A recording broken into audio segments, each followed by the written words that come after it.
I was having this shame and embarrassment when I felt like I had too little and when I had too much. And the problem was inside of me. Welcome to the Steward Lab podcast with our parents, James and Amberly Rich. Join Mom and Dad as they explore how to be good stewards with your time, money, relationships, health, careers, and even your kids, like us. It's all about growing God's kingdom. Come on, let's experiment.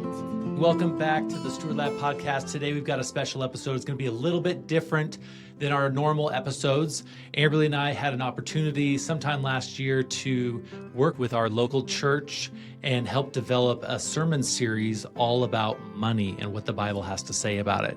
It was a 5-week sermon series, but we're going to take a little clip of that because we feel like it would be very valuable for you guys, and we're going to share that with you.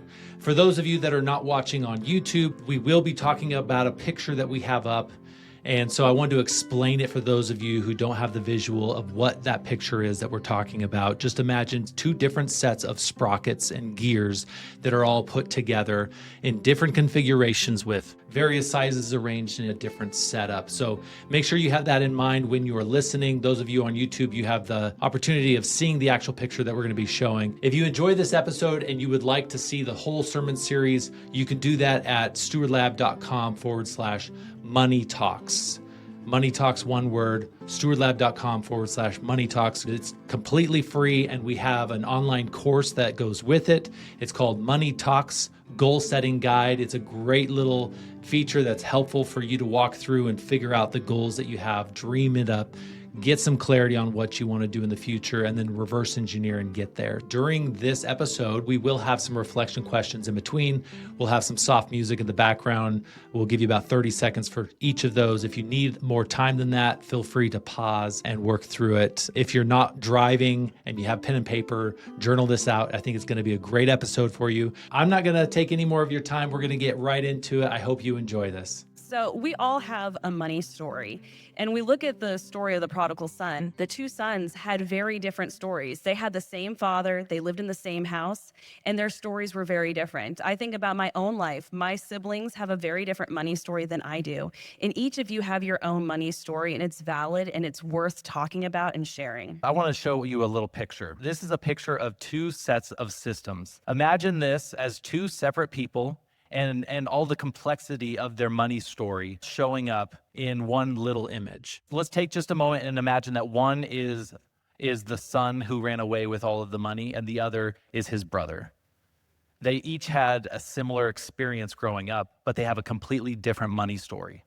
And the reason is we all have different experiences. We may have shared experiences as well, but we have different experiences. We have messages. We have values that we hold. Each of those sprockets are these different things, the different messages, the different values, the different thoughts that we have about money. Even though they were under that same household, they have different perceptions of those things, creating a different money story. Each of those cogs have to work together to move forward. Some of you guys may feel like your money system, your money story has created a system that is clunky. It just doesn't quite work. Well, now let's imagine even further. Let's imagine one is a husband and one is a wife. You've got these 2 systems that are completely separate. They're completely different. They don't align. Sometimes they're missing cogs and there's a bump in the system. But then you're taking those 2 systems and you're putting them together. This is a reason why so many marriages end in divorce. When it comes to money, they have not taken the time to be intentional and fix the way that their systems align. We just don't have a way of thinking and talking about that. Yeah, and if you look at the prodigal son and his brother, both of them needed some readjustment in their money story to really get in alignment with what God has for them. And the thing is, we have to look back before we're able to really move forward. And for me personally, when I look at my childhood, I started comparing what I had and what I didn't have with the people around me. And I think it's pretty natural, but I started doing this at a very young age, and it wasn't something that my parents told me to do. It was just something that I just kind of paid attention to. I noticed that the car that my parents drove wasn't as nice as my friends' cars, and the home that we had wasn't on the cover of Better Homes and Gardens. And the clothes I had, a lot of them were hand-me-downs. It wasn't something that I was super proud of. And that feeling of comparison and feeling like I didn't have enough didn't go away. When I went into high school, I grew up in Kentucky. and I went to a public high school, and most of the people were really well off. The student parking lot was full of BMWs. There were convertibles, really nice cars, and I didn't have any of that. I didn't have a car at all. My dad drove me to school in a 1987 Chevy Nova, and it was always covered in bird poop. He parked underneath this tree, and I had a lot of fun on the drive there. He would quiz me on classic rock music, but then when we pulled in close to the school parking lot, I would kind of slink down and hope that no one would see that I was coming out of that vehicle. And I had some shame and embarrassment about it. I just didn't want people to know that I had less than other people. And then we moved to Idaho my senior year of high school. And my life changed in so many ways and in ways I didn't anticipate. My dad got a better job. We got a new house. That Chevy Nova died. And so we got a different vehicle. And I went to this new high school. And I remember driving a somewhat new car. And I looked at the student parking lot there, and it was all clunkers. Like maybe one of them cost $1,000. And I was like, oh my goodness, I don't want people to see that I'm driving a nicer vehicle. So I'd park 2 blocks away from school and walk in so no one would see that. And then I overheard people talking about the people that live on the hill, because those are the rich kids. And I realized, ooh, I live on that hill. I guess I'm a rich kid now, and I didn't want people to know that. So I never invited people to my house. I never wanted people to know that I lived there. I would never even, I don't know where I live. And that I was having this shame and embarrassment when I felt like I had too little and when I had too much. And the problem was inside of me. It didn't matter about the circumstances. It was something that I had to process and deal with, and realize that that was really a big part of my money story. So that one story that Amberly just shared is one of those cogs in that image that I showed you that makes up her whole money story. We all have different experiences that have shaped the way that we think about and interact with money. How many of you guys have ever heard that knowledge is power? Yeah? False. It's not true. The application of knowledge is power. If you don't apply the knowledge, it's useless. Right? And so we are going to have a little experiment right now. We're going to take some time and we're going to reflect on some of the money stories that we've been telling ourselves, that we've experienced, the values that we hold. And we're going to reflect and see what needs to be adjusted and realigned. I want you guys to take time and just journal out this question. The question is, think back on your childhood. Did you feel that your family had more, less, or a similar amount of money compared to your friends? And then this is the kicker. How did this affect your childhood? Take the next 30 seconds to reflect on these questions. If you need more time, feel free to pause until you're ready to continue listening. That question again. Think back on your childhood. Did you feel that your family had more, less, or a similar amount of money compared to your friends? How did this affect your childhood?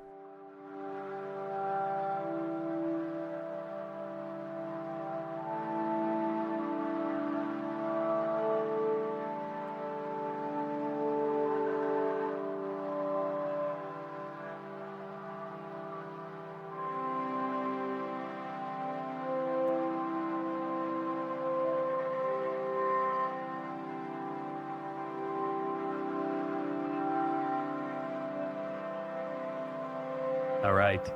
So the next thing that we're going to focus on are the messages. What messages did you receive growing up, and how does that affect? The messaging that you get as a young child really does affect the way that you treat your money.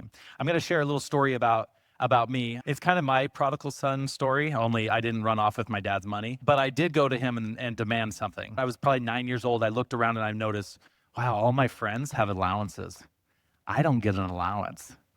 You know what? I should get an allowance. So I went up to my dad. I got the courage to talk to him. I said, Dad? He says, yes, son. I said, my friends get allowance. He's like, okay. I said, I don't get an allowance, and I think I should get an allowance. He just smiled. And you know, anytime that you demand something from your parents and they smile, the next thing is not going to be fun. He didn't say much. He just kind of walked over. The mail just came in. He grabbed this gray envelope and he handed it to me. He's like, you do get an allowance. I was like, I do? And he says, yeah, open it up. I opened it up and it was a bank statement. And he says, I put $10 a month, every single month, into a college fund for you. That's your allowance.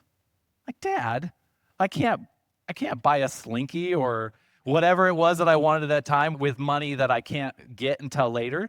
That experience shaped my story. That was one of the cogs in my system of thinking about money. And when I went to college and the first year and a half was paid for, that was pretty amazing. That shaped what I think about investing. That shaped what I think about putting money aside for the future. Honestly, the things that I would have bought at that time, I wouldn't have even thought about them later on in my life. Some experiences and some messages that are handed down are good. There's some that are not good. There's some that really wreak havoc on the way that we think about our money. And this was one of our very first clients, one of my very first clients I had when I was coaching, before I even knew what coaching was. And his story, the thing that handed down to him from his parents, his dad told him that it's more important for you to be $100,000 in debt to a bank than be $10,000 in debt. And the reason he thought that was at any minute, the bank can call that note. And they're probably less likely to call the note if it's bigger. So get a bigger loan and live that way.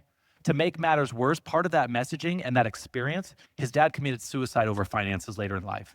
Imagine that cog that is in his system that's causing so much havoc. For our second question for you, we want you to reflect on the messages you received about money from your parents or your caregivers. What emotions, excitement, worry, shame, whatever the list could be, surfaced during those experiences? Take the next 30 seconds to reflect on these questions. If you need more time, feel free to pause until you're ready to continue listening. Here's the reflection question once more. Reflect on the messages you received about money from your parents or your caregivers.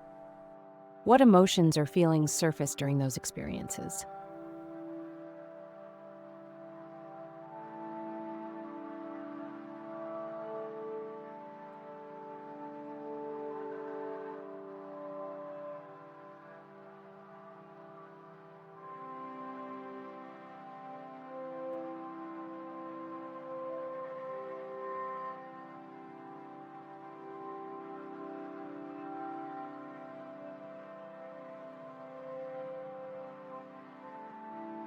Right.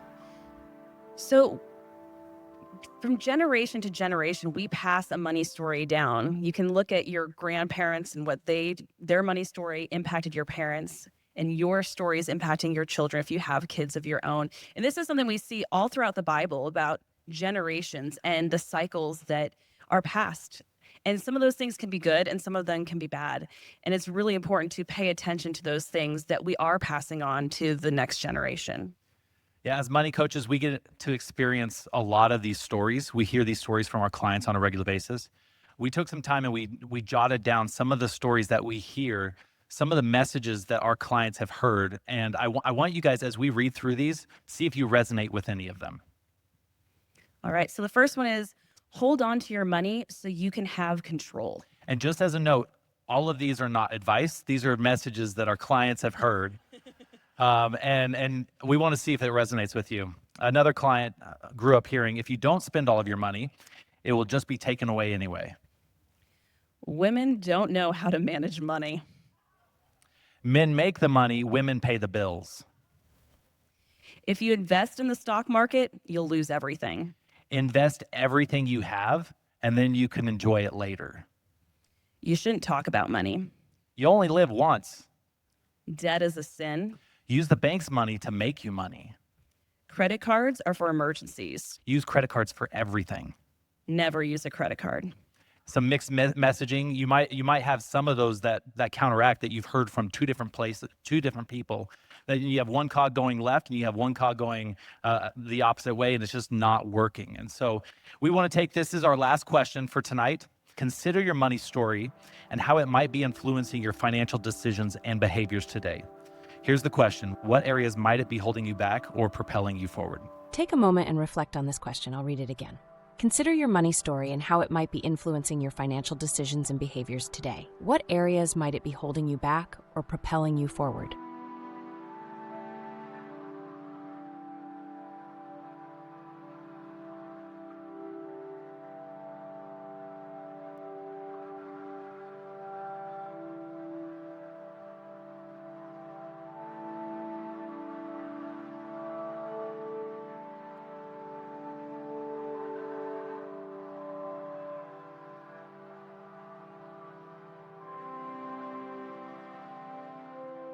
All right, so we just finished the application stage. We're moving on to the commitment stage.